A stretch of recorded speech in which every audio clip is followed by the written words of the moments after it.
Bonjour, il nous fait plaisir de vous accueillir en si grand nombre aujourd'hui au musée. C'est un très grand jour pour nous.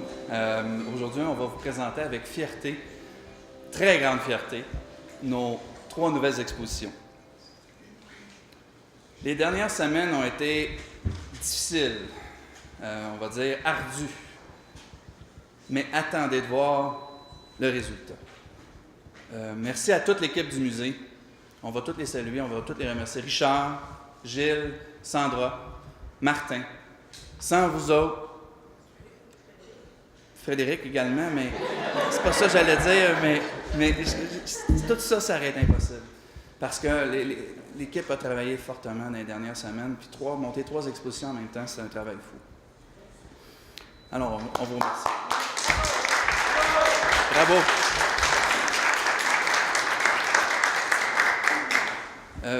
En mon nom personnel, je vais saluer quelques personnes. Monsieur le maire, Jean Fortin, les conseillers municipaux présents, Marlène Simard qui représente notre nouvelle députée, Émilie Foster, les artistes présents, Sébastien Peuzeau, François Morelli, nos commissaires, Martin Labrie, Joanne Vigneault, Anne Beauchemin, toutes des belles personnes que vous allez rencontrer tantôt.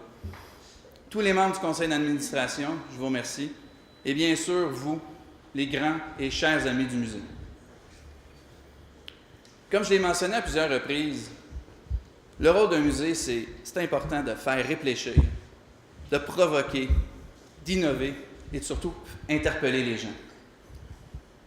Je pense que nous remplissons bien notre mission avec ce que nous allons découvrir ensemble aujourd'hui. Merci encore une fois d'être avec nous. Bon vernissage. Je cède donc la parole à Mathieu Simard, notre président, qui a un petit mot à vous adresser. Merci. Alors, bonjour à tous. Je dirais qu'à chaque vernissage, on se demande si les gens vont répondre présent. Puis je pense qu'en vous voyant ici aujourd'hui, on a la réponse. Alors, je vous remercie d'être ici. Pour ceux qui l'auront remarqué, c'est le premier vernissage de notre nouveau directeur général. Alors, ça se passe bien, comme ça, Martin. Sinon, évidemment, Martin l'a dit, chaque fois que les commissaires d'extérieur viennent ici, vous allez pouvoir les croiser. Je veux remercier saluer Mme Anne Beauchemin, je veux remercier Martin Labrie, avec qui j'ai discuté tout à l'heure, puis Joanne Vigneault, qui est une fidèle amie du musée. Alors, à chaque fois qu'ils viennent ici, ils vantent les mérites de notre petite équipe qui fait les choses en grand. Alors, à toute l'équipe, à chaque fois, je vous salue, je vous remercie. Et on dit toujours dans les commentaires d'après vernissage que les discours sont trop longs, donc je m'arrête ici. C'est un beau vernissage. Merci. On voit qu'on retient ce qu'on dit. Hein. Les gens font les commentaires, on les met en application.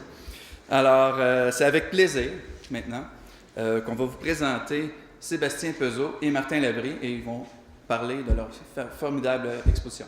Merci. Alors, je ne parlerai pas longtemps parce que je ne suis pas en classe. Habituellement, mes étudiants, ils sont captifs pendant 3 heures à m'écouter. Mais là, aujourd'hui, j'ai l'artiste avec moi. Alors, on va écouter le maître. C'est Sébastien qui va vous parler de l'exposition. Pour ma part, je vous rappellerai juste que ça fait à peu près 8 ans l'exposition auto. C'est à peu près ça, 10 ans peut-être? Auto à Sherbrooke? Oui. Une dizaine d'années à peu près où j'ai rencontré, avant l'artiste, l'œuvre, et j'étais là avec mes étudiants à l'Université de Sherbrooke, et c'est une exposition formidable qui était sur le signe de l'autoportrait et de la voiture, et il y avait toute une installation complexe là-dessus.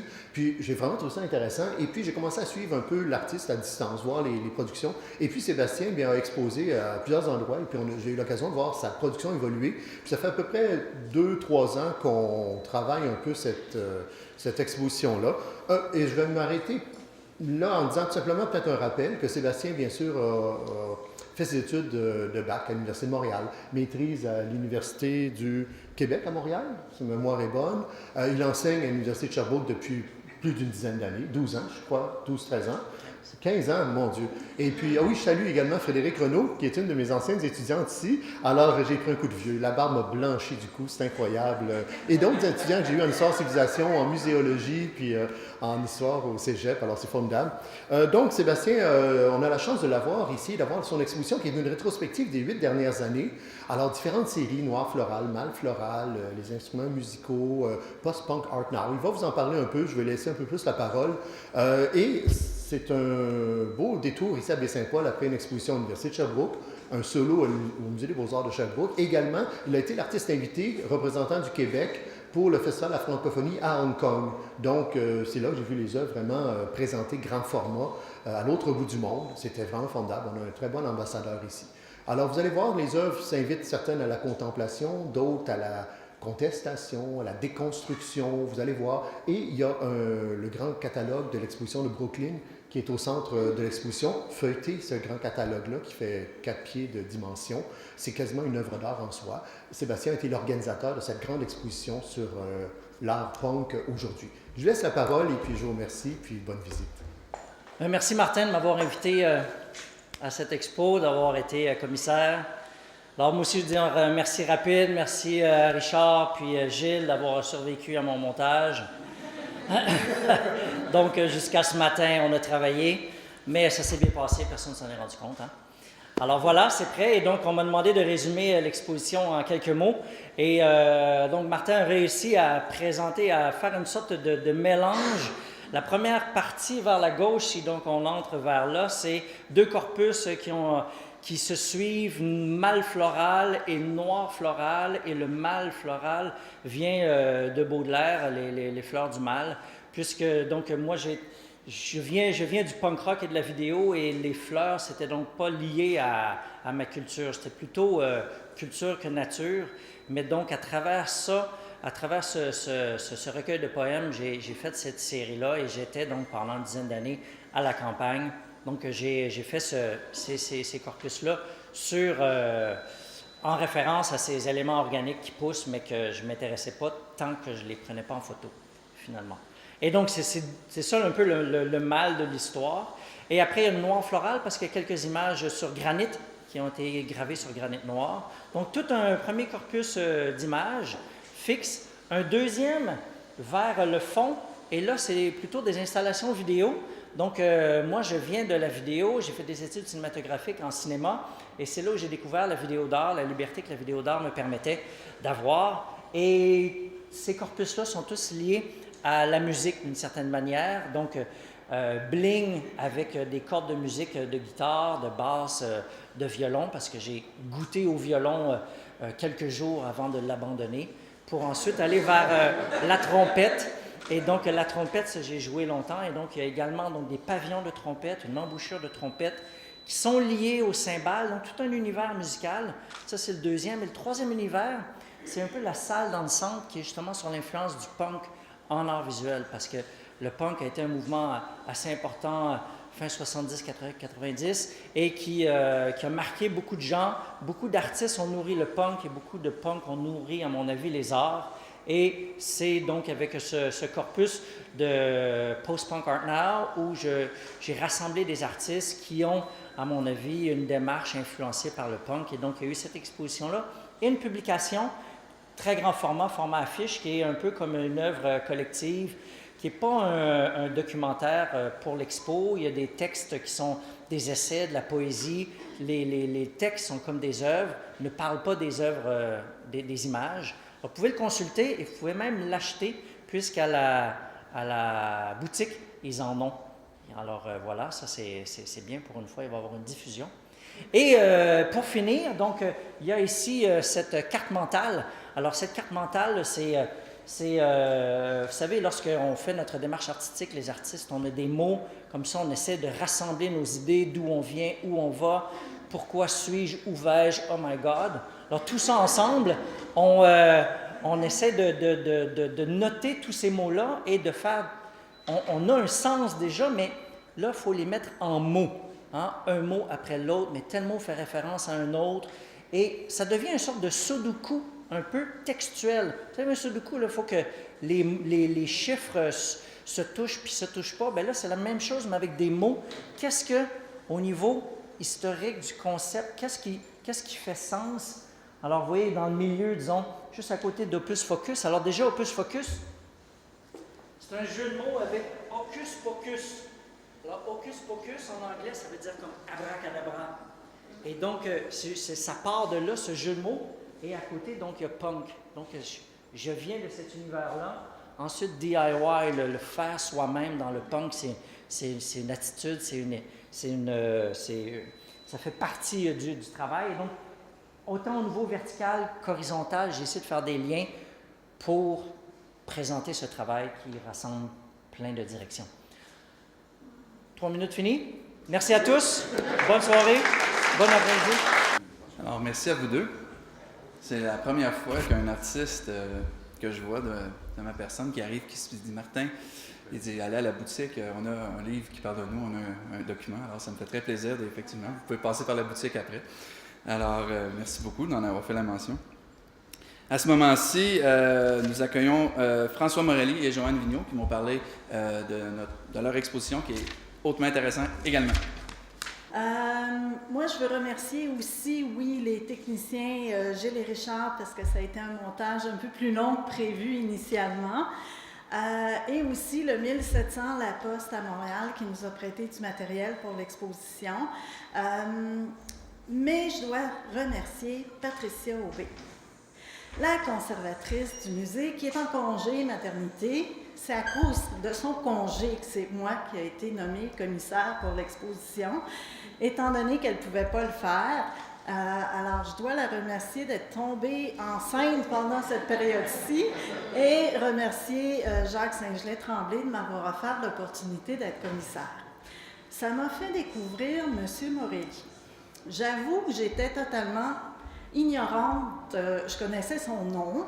J'en avais entendu parler parce qu'il était déjà venu au symposium, mais je n'avais pas pu aller au symposium, voir sa conférence, son œuvre qui était présentée sur place. Alors, j'étais vraiment dans le vide. Et j'ai découvert un artiste multidisciplinaire avec des œuvres qui ont parfois été à l'étranger. Il s'est promené sur la planète à faire différentes performances, à créer des œuvres. C'est souvent des œuvres qui ont des messages, des symboles, qui sont rattachés à nos traces qu'on laisse en tant qu'être humain sur la planète, d'où le titre « Corps de passage ». Alors, j'espère que vous aussi, vous aurez beaucoup de plaisir à découvrir son travail. Il est présenté dans la salle multi et la verrière et aussi sur la mezzanine. Je laisse la parole à François. Bonjour, merci beaucoup d'être venu en si grand nombre. Sans répéter tous les noms et remerciements à toute l'équipe qui est là, je pense que mes deux personnes en haut, Gilles et Richard, qui ont travaillé fortement au montage, je voudrais les remercier et la direction. Martin, merci beaucoup. Oui, réitérer, remercier Isabelle de Mévius du 1700 La Poste. Si vous ne la connaissez pas, vous devez la connaître, la rencontrer, aller à son lieu à Montréal. Ça fait 5 ans maintenant qu'elle a créé un nouveau centre qui a transformé un peu la ville et qui nous a permis à beaucoup d'artistes de profiter à mi- et fin carrière de ce qu'on peut appeler exposition bilan. L'exposition que vous allez voir ici, c'est un fragment à l'intérieur, une bonne sélection quand même, grâce au travail de Joanne, d'œuvres qui ont été présentées. Et cette exposition-là se voulait un parcours de 40 ans de travail. J'ai de l'air beaucoup plus jeune qu'un artiste qui aurait fait de l'art depuis 40 ans, mais c'est ça, effectivement, vous allez vous promener à travers 40 ans d'objets et d'œuvres. Et il y a une somptueuse publication que La Poste a produite, qui est aussi disponible au magasin, si vous voulez l'acheter. Et c'est vraiment une occasion rare qu'un artiste québécois peut profiter d'une aussi belle monographie et encore être présent pour vous en parler. Autrement dit, qui n'est pas mort depuis très longtemps. Alors, c'est très intéressant pour moi. Je voudrais signaler à l'intérieur de la publication, de la monographie, l'essai de Bernard Lamarche, qui est parmi nous aujourd'hui, commissaire du Musée des Beaux-Arts de Québec, qui a signé l'essai dans le catalogue et qui a été aussi important au niveau de la sélection de ce premier volet de cette exposition-là. Et dans mes remerciements, parce que je vais revenir à l'exposition, je voudrais remercier fortement mon épouse de 50 ans, Diane Charbonneau, qui est présente conservatrice du Musée des Beaux-Arts de Montréal. Alors, pas mariée depuis 50 ans, mais qu'on se connaît depuis 50 ans. Alors, merci à elle pour avoir fait le voyage, s'est levée un matin à 4 heures du matin pour être présent aujourd'hui ici. L'exposition, elle n'est pas linéaire. Comme elle n'est pas linéaire à la Poste, ce n'est pas une chronologie. Et je suis très content que ça ne l'est pas parce que les œuvres coexistent, c'est intermêle et vous allez voir des œuvres coexister avec 40 ans, avec 20 ans ou 30 ans de différence. Pluridisciplinaire, interdisciplinaire, transdisciplinaire, tous les mots ont été utilisés depuis les 30 ans pour décrire une pratique qui n'était pas disciplinaire, justement.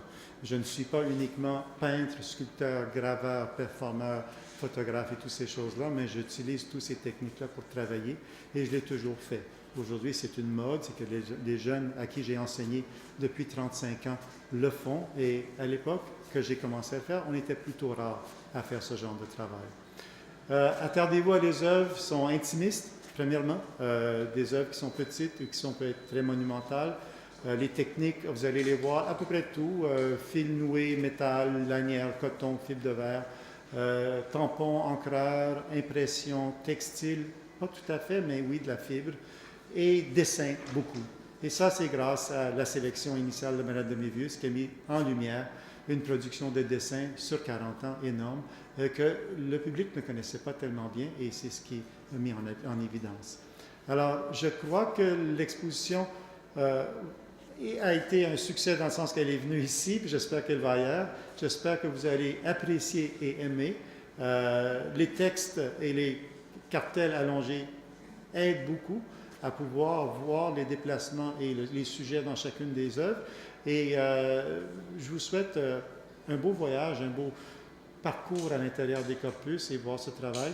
Et je suis très content parce qu'avec une anecdote, la dernière fois que j'ai pris la parole à Baie-Saint-Paul, c'était au symposium à l'Arena, j'étais avec mon fils et la première rencontre a été annulée à cause d'une alerte à la bombe. Alors c'était assez rigolo à l'époque, mais c'était effectivement, les gens avaient été convoqués et on avait dû annuler parce qu'il y avait un petit paquet dans le parc, au centre, à une boîte, et qui était là depuis 2 jours. Et à un moment donné, quelqu'un l'a vu, puis on est arrivé, nous, prêts à faire la présentation. Et il nous a dit, les SQ étaient présents, on avait coordonné l'espace. On a dit, Monsieur Morelli, j'étais au début, au micro, puis on me dit, François, il faut que tu arrêtes parce que là, on doit évacuer. Je suis content parce que je suis rendu à la fin du discours. Il n'y a pas eu d'alerte à la bombe. C'est merveilleux. Alors, bonne visite et merci d'être là encore. Alerte à la bombe, je ne la savais pas celle-là. Alors, c'est dur d'enchaîner après ça quand même.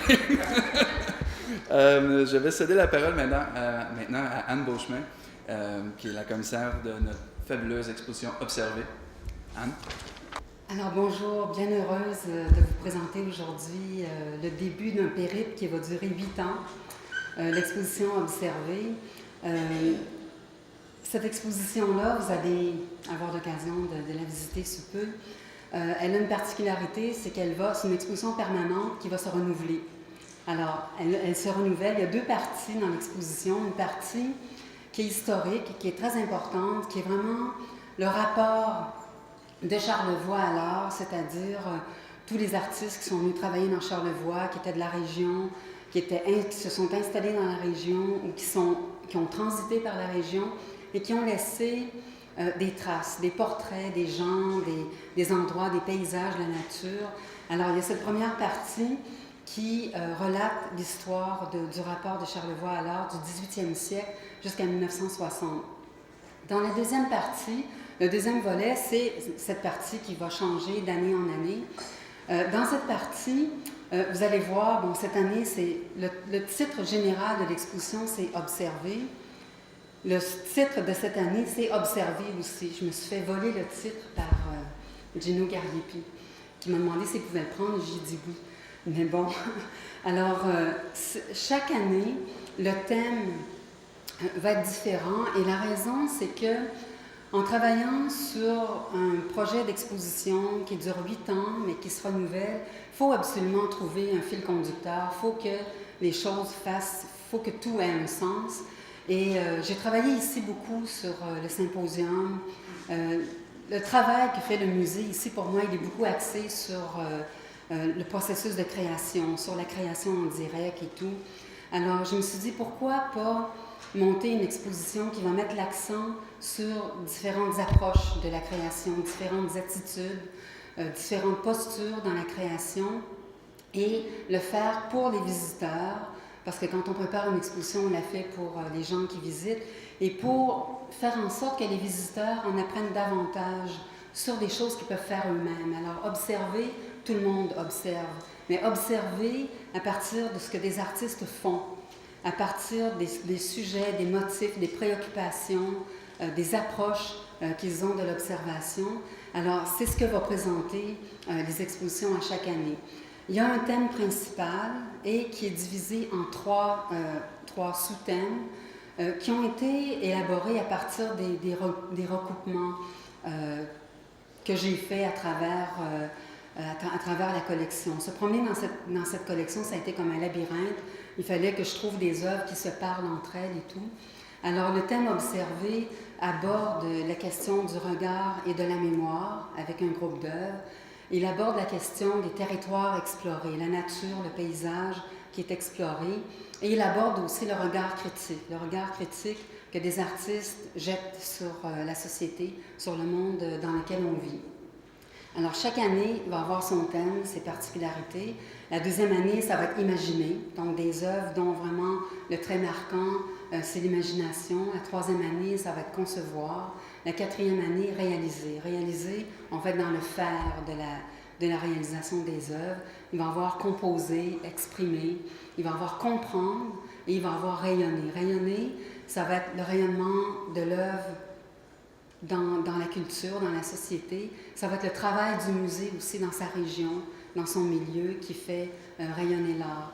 Donc, ça va être, je vous invite à revenir à chaque année, voir l'exposition, parce que ça va être des nouveaux artistes, des nouvelles œuvres. En tout, il y a actuellement 96 artistes qui vont être représentés, avec un nombre beaucoup plus grand d'œuvres, parce que parfois, il y a deux œuvres, 3, 4 par artiste. Alors voilà, c'est ce que vous propose la prochaine exposition permanente. En terminant, moi aussi, j'ai des remerciements à faire, mes remerciements habituels à l'équipe du musée. Je voudrais remercier aussi Jacques Saint-Gelais-Tremblay et Patricia Aubé qui m'ont donné l'occasion de travailler sur ce projet-là. Je remercie Frédéric qui a été vraiment l'assistante que j'ai eue hors pair pour me promener dans tous les dossiers de la collection.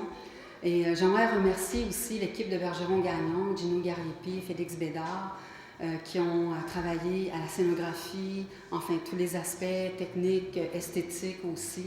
La première partie plus historique, c'est à eux qu'on le doit.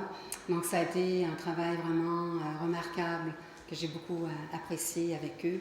Et aussi Martin Dufour qui a travaillé au panneau interactif, dans lequel vous pouvez trouver plein d'informations sur les œuvres, sur le thème, sur les biographies d'artistes et les deux artistes qui ont travaillé à la projection centrale, qui est en fait une incursion en mouvement dans les œuvres avec un regard très très rapproché, avec toutes sortes d'effets, un effet d'immersion qui est vraiment très intéressant. Alors je vous souhaite une bonne visite de l'exposition et revenez année après année, et peut-être qu'il va y avoir un catalogue après, plus tard. Merci. Les partenaires. Alors, on remercie le ministère de la Culture, des Communications et du gouvernement du Québec, la Ville de Baie-Saint-Paul, la Caisse populaire des Jardins de la Vallée du Gouffre, l'Auto-Québec et le Casino de Charlevoix, Hydro-Québec, la MRC de Charlevoix, l'Hôtel et Spa Le Germain Charlevoix, le 1700 La Poste, et bien sûr vous. Merci d'être venu. À cette étape-ci, j'aimerais accueillir Sébastien Peugeot. On va faire un tirage ensemble. La Fondation Françoise Labbé avait mis en circulation des billets pour un tirage d'une œuvre de Riopelle. Alors, je vous invite ici à brasser et sortir un nom. Juste un? Juste un. Merci beaucoup. Merci beaucoup. On me pratique un artiste. Oui, non, j'avoue. Alors, c'est Claude Ménard, de Baie-Saint-Paul. Alors, il n'est pas avec nous en ce moment, est-ce que je peux remarquer, mais on le salue, on est content pour lui. J'aurais aimé savoir ça chez moi. Mais on ne peut pas tout avoir, j'ai la chance quand même de travailler au musée avec une équipe formidable, mais on peut voir les œuvres des artistes, alors j'en sors gagnant. Alors, à cette étape-ci, je vous annonce l'ouverture officielle des expositions. Je vous remercie de vous être déplacés.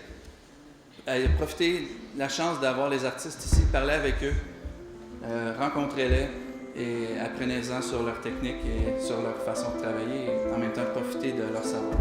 Merci beaucoup.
Alors, je suis avec Sébastien Peugeot. Bonjour.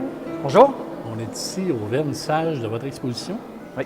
C'est l'origine D'Opus Focus. Opus Focus. Mais c'est vrai que je me suis inspiré de ça, qui est une sorte d'abracadabra. C'est le mot de base. À ce moment-là, qu'est-ce qui vous inspire pour... parce que, bon, c'est multidisciplinaire. Il y a de la photo, il y a de l'installation, il y a du vidéo. Bien, il y a plusieurs approches, ce travail-là. Il y a plusieurs approches. J'ai un ami artiste qui me fait rire derrière, là, c'est pas juste. OK.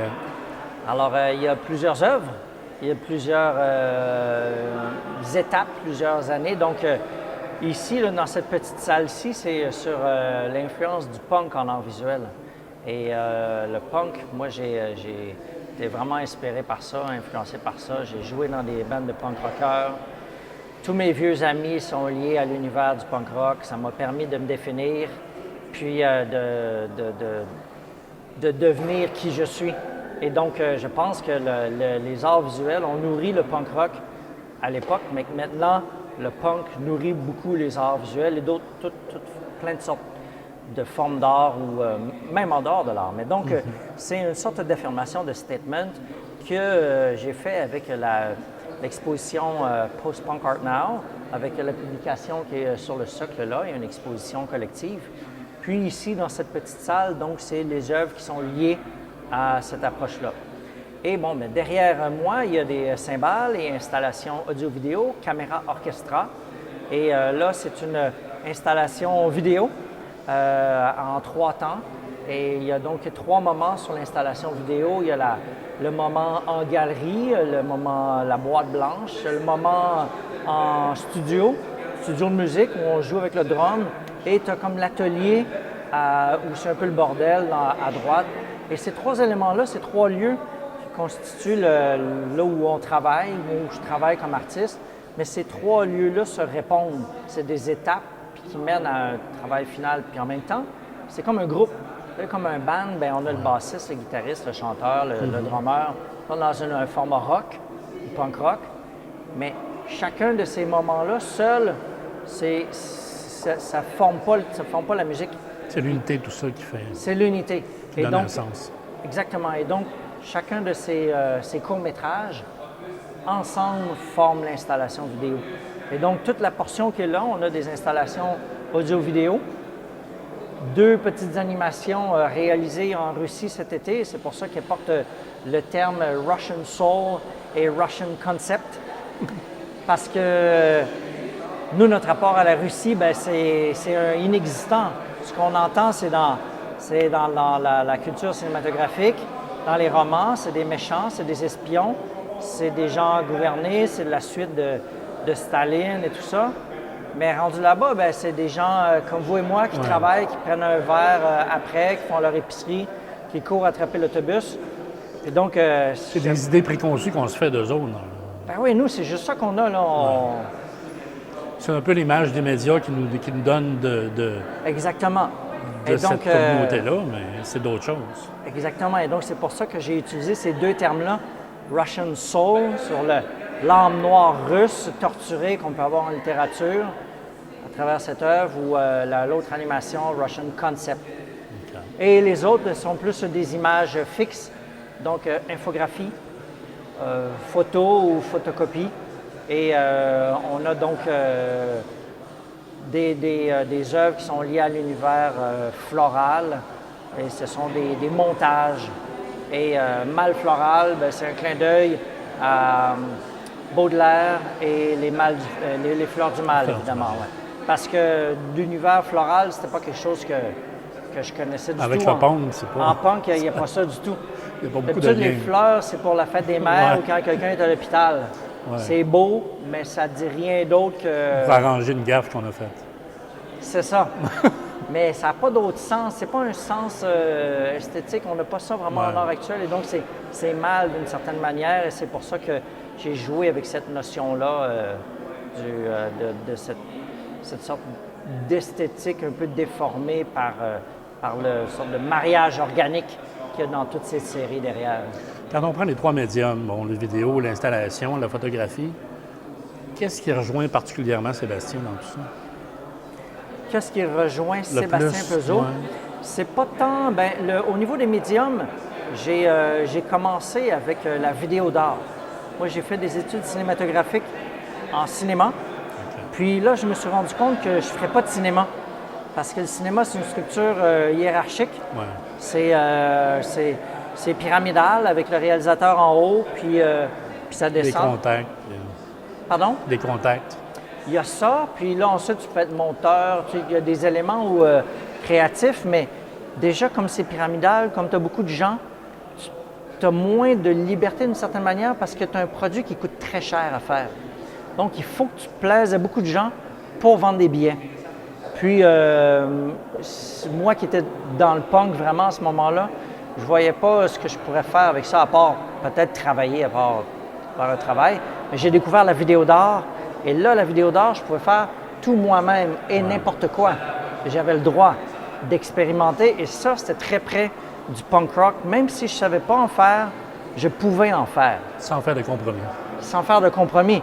Les compromis étaient ceux de la technique. Alors, c'était le VHS dans ce temps-là, le SVHS. Puis après, bien, il y a eu les bêta. Tu sais, on a eu accès à des Betacam, puis autre chose. Le digital est entré. Mais je suis parti de là. Puis pendant longtemps, c'était une quantité d'images à la seconde. Puis ça a été difficile pour moi m'arrêter à une image fixe. C'est pour ça que souvent, les images fixes sont des assemblages de plusieurs images. Alors, on pourrait dire qu'au niveau du médium, ça part de l'image en mouvement, puis que ça arrête à un moment donné vers une image fixe. Quand on regarde les photographies, on a l'impression de voir un peu un microcosmos, une espèce de planète. Comment on s'y prend un peu pour donner c'est de la macro d'abord? Oui, ce sont de très gros plans, effectivement. Parce que la photo, c'est s'intéresser à quelque chose, un élément, puis donc c'est des natures mortes, bêtement. Ça se fait depuis toujours, la nature morte. Et là, donc, de nous présenter d'une autre manière. C'est ça. Là, moi, c'est souvent sur fond noir, donc c'est dramatisé par le fond noir. Alors, je le mets en scène un peu différemment. C'est des gros plans, mais trafiqués. Alors, je modifie les éléments. Alors, on peut reconnaître des éléments organiques, mais c'est toujours triché. C'est un peu dénaturer l'objet, dans le fond. C'est toujours dénaturé, effectivement. Ouais. Très intéressant. Sébastien, félicitations. Merci pour votre exposition. Merci à vous. Merci.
Alors, je suis avec Martin Ouellette, bonjour. Bonjour. On est ici au premier vernissage que tu présides, dans le fond. Oui, c'est avec honneur qu'on a accueilli tout le monde. Comment ça se passe? Numéro 1, ça a été Ouais. génial. Ouais. Il y a beaucoup de gens de la population qui sont déplacés. Les artistes étaient présents. On en est très fiers. Pour toi, c'est une première de présenter une exposition. Est-ce qu'il y a eu des difficultés? Est-ce qu'il y a eu des moments où tu t'es dit comment je vais arriver pour m'en sortir? Non, pas du tout, parce que pour plusieurs raisons. Officiellement, c'est vrai que c'est mon premier vernissage. Par contre, pour Bordua, l'été passé, j'ai travaillé avec M. Tremblay et on a fait un beau transfert de compétences ensemble. Je le remercie d'ailleurs. Ouais. Puis, durant cette période-là, il a pu me montrer ce qui est important. Puis moi, évidemment, j'ai déjà travaillé dans le passé à monter des événements. Alors, ça a très bien été. L'équipe a travaillé très fort, puis on les remercie. Le musée au complet. Les grands défis de monter l'exposition, c'est quoi? C'est d'avoir... C'est une bonne question, mais c'est d'avoir une bonne connaissance de ce qu'il y a à faire. Parce que c'est ça le défi. Ouais. Parce qu'on s'entend, un artiste va arriver avec son équipement, un autre artiste va avec un autre équipement. Ça peut être numérique, ça peut être des toiles, ça peut... Alors, il faut bien savoir d'avance qu'est-ce qu'on aura à faire. Alors, c'est là que le rôle du commissaire est très important. Et c'est pour ça qu'on s'entoure d'une bonne équipe. Nos 3 commissaires ont fait un travail exceptionnel. Et ça a fait en sorte qu'on est capable de présenter des expositions hors pair aujourd'hui. Alors, nos 3 commissaires de cette exposition, c'est Anne Beauchemin pour l'exposition permanente observée. On a Joanne Vigneault pour François Morelli. Et on a Martin Labrie, exactement, pour l'exposition Sébastien Peugeot. L'exposition au sous-sol, c'est une nouveauté. Oui. Parce que ça va s'échelonner sur plusieurs années. Oui, ça va être là pendant 8 ans. C'est une belle exposition qu'on dit permanente, mais elle ne le sera pas parce qu'elle sera renouvelée à toutes les années. Alors, on aura ce qui est présenté en ce moment va être changé complètement l'année prochaine. Et la thématique principale, c'est observer. Il y aura des sous-thèmes pendant les 8 prochaines années. Et c'est pour ça qu'on amène les gens qui vont venir visiter au musée à voir qu'est-ce qui se passe, à réaliser. Il y aura des choses qui vont évoluer dans le temps et ça va leur donner la piqûre de revenir à chaque année. Et c'est ce qu'on veut. Est-ce qu'il y a des choses pour Martin Ouellette qui est important pour dire quand je vais être en poste, à ce moment-là, je veux mettre ça en place ou des choses spécifiques par rapport au musée? Pour le moment, comme je l'ai dit à plusieurs tribunes, en ce moment, on est plus en mode continuité. Oui, il y aura des choses, on commence à le voir avec le numérique aujourd'hui. On aura des choses qu'on voudra faire avec le numérique, des projections aussi à l'extérieur. Avec l'école Thomas Tremblay, on va faire certaines choses aussi. Oui, il y a des nouvelles choses qu'on voudra faire, mais pour le moment, on est en mode continuité parce qu'il y avait des bons projets qui étaient déjà menés par mon prédécesseur Jacques Tremblay. Et on continue justement ce bon travail et on les mène les dossiers à terme. Mais je vous avoue qu'il n'y aura pas juste du numérique parce que c'est important d'avoir... on est dans l'art moderne, on est dans l'art contemporain, on est dans l'art actuel. C'est tout. Ce qui est important, c'est de trouver un équilibre dans tout ça. Alors, ça sera ça mon mandat. Et il faut savoir aussi pour un musée d'être capable de se mettre à jour oui. Par rapport à toute la technologie. Tout à fait, tout à fait. C'est pour ça qu'on parle de numérique. En ce moment, vous l'avez vu avec les 3 expositions. On est vraiment dans d'autres choses. On est vraiment en art actuel. Et les prochaines expositions, ça sera d'autres choses. Et on retournera possiblement dans d'autres médiums. Mais c'est pour ça que c'est important d'être un musée. Et comme je l'ai mentionné tantôt, on veut toujours interpeller, faire réfléchir, provoquer et en même temps faire en sorte que les gens qui nous visitent, ils ressortent avec, ils vont retenir quelque chose et ils vont retenir ce qui s'est passé, ils vont se rappeler de quelque chose en venant à Baie-Saint-Paul, dans notre musée. Pour les résidents de Baie-Saint-Paul, je crois qu'il y a des spéciaux, il y a des trucs comme ça. Oui, bien sûr. Parce que c'est bien sûr, c'est moins cher pour les gens de Baie-Saint-Paul. Tout dépendamment dans la catégorie d'âge et tout aussi, il y a plusieurs prix. Mais pour les gens de Baie-Saint-Paul, la région, c'est 5 et 3 pour... non, c'est 3 excusez-moi, pour les gens de Baie-Saint-Paul et la région. Et c'est 5 pour si on est membre de certains musées. C'est 7 si on est des gens de l'extérieur de Baie-Saint-Paul et 10 pour tout monsieur, mesdames, tout le monde qui n'est pas un membre de l'âge d'or, un âge respectable et qu'on les aime. Alors, on invite la population à aller voir ces belles expositions. Oui, on invite tout le monde, on invite les gens de l'extérieur, parlez-en. Je vous le dis, vous allez être étonnés. On amène des choses colorées, numériques et on amène des artistes avec des idées différentes de ce qu'on a eu dans le musée dans le passé. On est très fiers.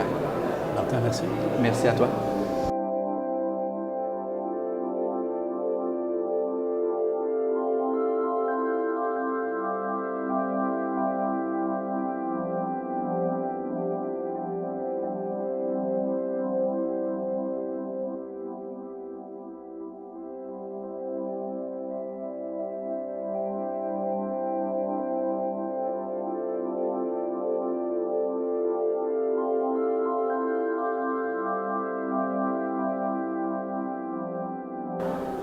Alors, je suis avec François Morelli, bonjour. Bonjour.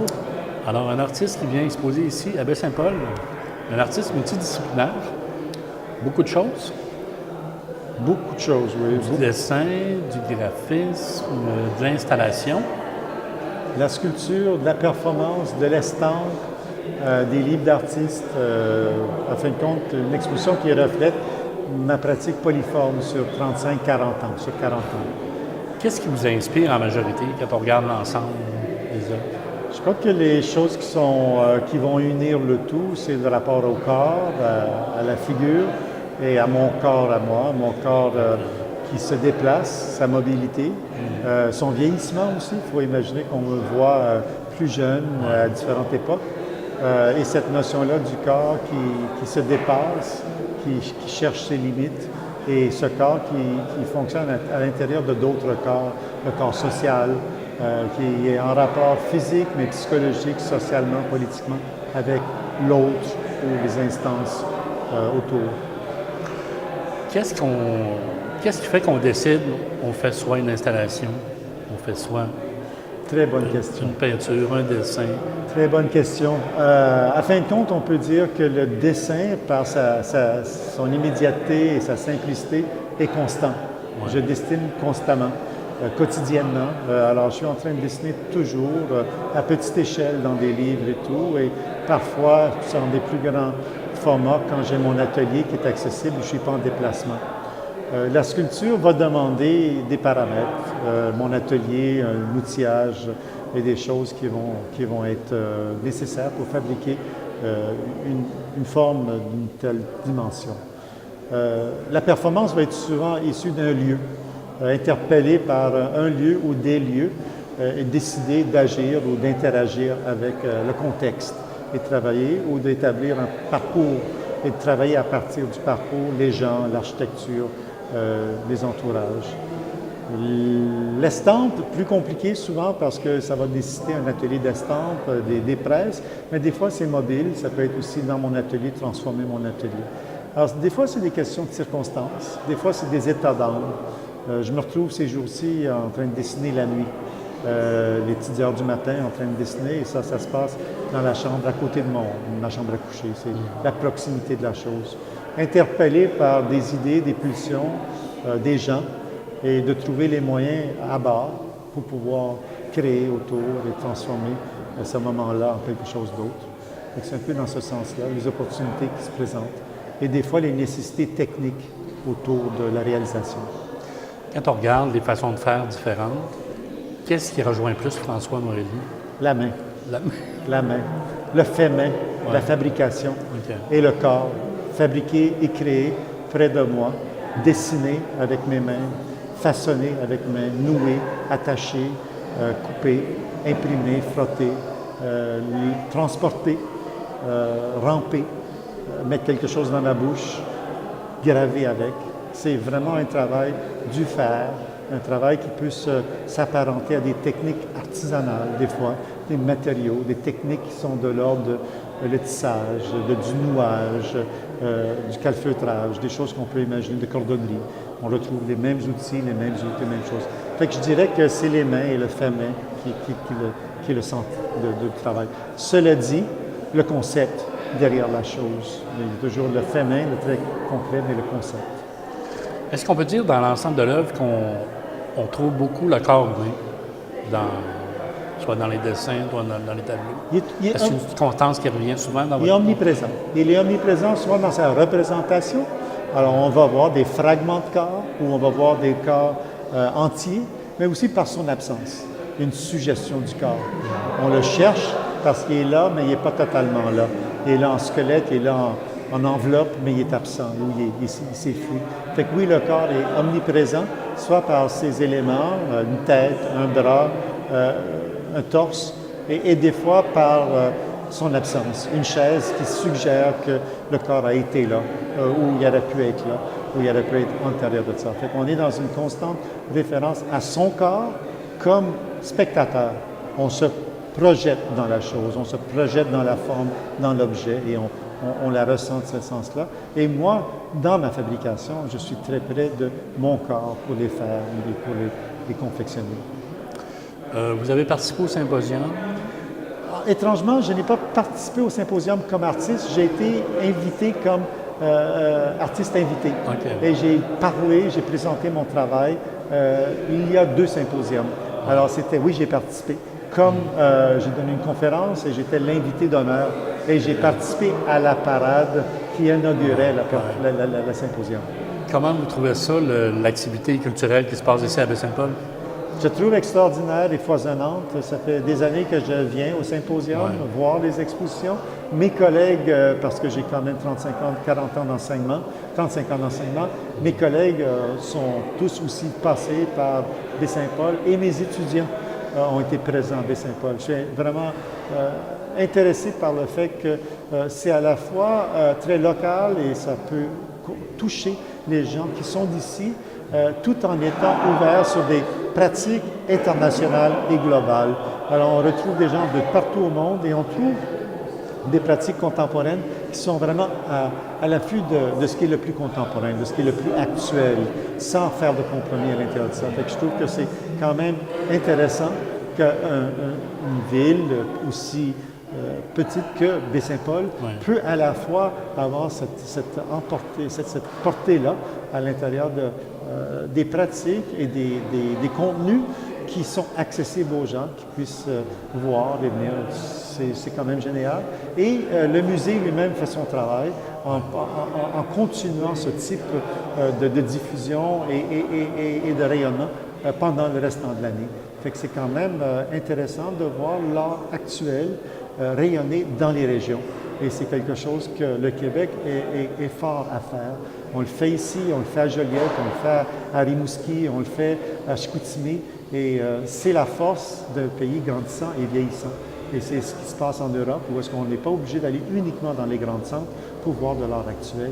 Et je pense que Baie-Saint-Paul, c'est un bon exemple de ce genre de choses-là. Démocratiser un peu l'art. Démocratiser dans un sens sans compromettre l'envergure, l'intention de l'artiste et la portée de l'œuvre. François Marelli, merci. Merci à vous.